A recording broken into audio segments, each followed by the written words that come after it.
Hello friends. मैं doctor Surinder Verma आपका अपने यूट्यूब चैनल पर स्वागत करता हूं। दोस्तों, जैसा कि हम सब जो जानते हैं कि कोरोना वैक्सीनेशन की थर्ड फेज शुरू हो चुकी है और इसमें 18 साल से ऊपर जो पर्सन है वो अपनी वैक्सीनेशन करवा सकते हैं। लेकिन इसके साथ साथ कुछ एक क्वेश्चन और शंकाएं लोगों के मन में आ रही हैं कि जिन लोगों ने कोरोना वैक्सीनेशन की दोनों डोजेस ली हुई हैं उनको भी बाद में कोरोना हो रहा है। तो ऐसा वैक्सीनेशन करवाने का या ऐसा टीका लगवाने का क्या फ़ायदा जिसके बाद में कोरोना हो जाए। तो ऐसे ही कई एक सवाल है लोगों के मन में जिसका आज हम इस वीडियो में चर्चा करेंगे। तो जो दर्शक नए हैं उनसे रिक्वेस्ट है कि इस वीडियो को लास्ट तक देखें और मेरे चैनल को सब्सक्राइब कर दें। तो दोस्तों, आज का जो टॉपिक है कि ऐसे ही वैक्सीनेशन लगवाने का क्या फ़ायदा जो हमारी पूरी तरह से सुरक्षा ना करता हो। लेकिन इसको हम जानने से पहले इस बात का ख्याल रखें कि कोई भी वैक्सीनेशन उसकी एफिकेसी 100% नहीं होती है। तो इसी प्रकार इस कोरोना वैक्सीन में भी यही हाल है कि हमारे पास जो उपलब्ध जो दो वैक्सीन इंडिया में हैं वो है कोवैक्सीन और कोविशील्ड। इनकी जो एफिकेसी हम देखें तो एक की है 65 से 70% और दूसरी है 65 से 80%।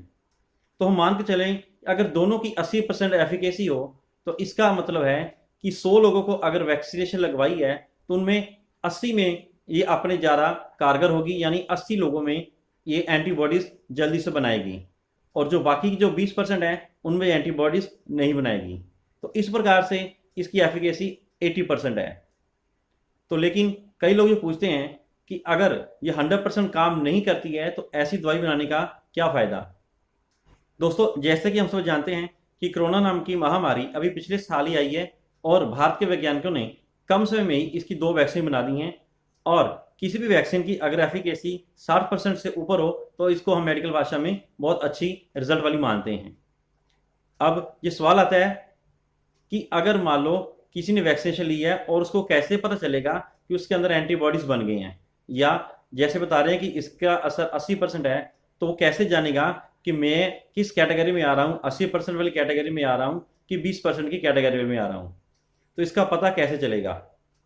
तो इसके लिए से दोस्तों एक टेस्ट है कि आप किसी भी लेबोरेटरी में जाके करवा सकते हैं कि एंटीबॉडी टेस्ट।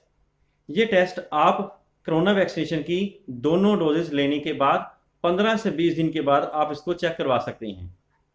और इसको चेक करने पर अगर उसका रिजल्ट 10 से लेकर 1000 IU यानी इंटरनेशनल यूनिट तक आता है तो इसका मतलब है आपके अंदर एंटीबॉडीज प्रॉपर बन चुके हैं, अर्थात कोरोना वैक्सीनेशन ने आपके शरीर के अंदर अपना असर पूरा दिखा दिया है। इसका मतलब है कि आप कोरोना नाम की बीमारी से लड़ने में अब सक्षम हैं। अब कई बार ये सवाल आता है कि मान लो मैंने पहली डोज ली है और उसके बाद मुझे बुखार हो गया, तो क्या मुझे अपनी जो सेकंड डोज है वो ड्यू डेट पर लेनी चाहिए या कैसे किया जाए। तो इसका सीधा सा आंसर है कि अगर पहली डोज लेने के बाद आपको बुखार होता है तो आप अपनी सेकंड डोज को पोस्टपोन कर सकते हैं जब तक कि आपका बुखार ठीक ना हो जाए। और बुखार ठीक होने के भी 10 से 15 दिन बाद ही आपको सेकंड डोज लगवानी चाहिए, उससे पहले नहीं। अब तीसरा सवाल लोगों के मन में यह आता है कि मान लो मैंने कोरोना वैक्सीन की दोनों डोजेज ले ली हैं और उसके बाद मुझे कोरोना हो गया, तो अब मेरा क्या होगा। तो इसके लिए मैं बताना चाहूँगा दोस्तों कि मान लो दोनों डोज लेने के बाद भी अगर आपको कोरोना हो गया तो आपको ज़्यादा नुकसान नहीं करेगा, क्योंकि आपके अंदर एंटीबॉडीज़ पहले ही बन चुकी हैं।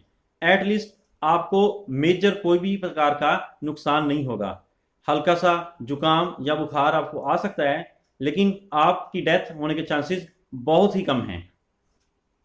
तो कोरोना वैक्सीनेशन कम से कम हमें एक सुरक्षा कवच प्रदान करती है जिससे कि हमारी डेथ नहीं हो सकती। और मान लो अगर किसी की डेथ होती भी है तो किसी और कारण से हो सकती है। हो सकता है उसको कोई बीपी की प्रॉब्लम हो, या उसकी शुगर अनकंट्रोल रहती हो, या उसको कोई अन्य हार्ट या और की बीमारी हो सकती है।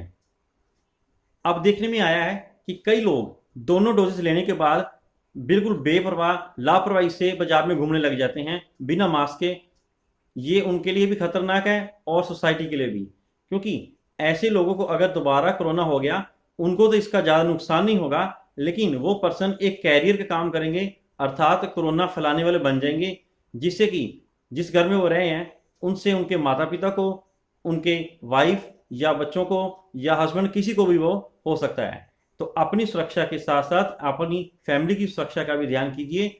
और कोरोना वैक्सीनेशन लेने के बाद भी आप मास्क और हाथों को सैनिटाइजर जरूर करते रहें, मास्क का इस्तेमाल जरूर करें। और कोरोना वैक्सीनेशन की दोनों डोजेज लेने के बाद आप खुद तो सिक्योर हो ही चुके हैं, लेकिन साथ में ख्याल रखें आपने अपनी फैमिली का और सोसाइटी का भी ख्याल रखना है, ताकि आप कोरोना स्प्रेडर ना बने। तो जब भी आप बाहर जाएं तो मास्क पहन के जाएं और हाथों को सैनिटाइज करते रहें। इससे आपका भी भला होगा और सोसाइटी का भी। तो दोस्तों, ये था आज का वीडियो। आशा करता हूँ आपको पसंद आया होगा। अपने कमेंट्स और सजेशंस भेजते रहें और मेरे इस चैनल को सब्सक्राइब करें, लाइक करें और शेयर करें। Thank you.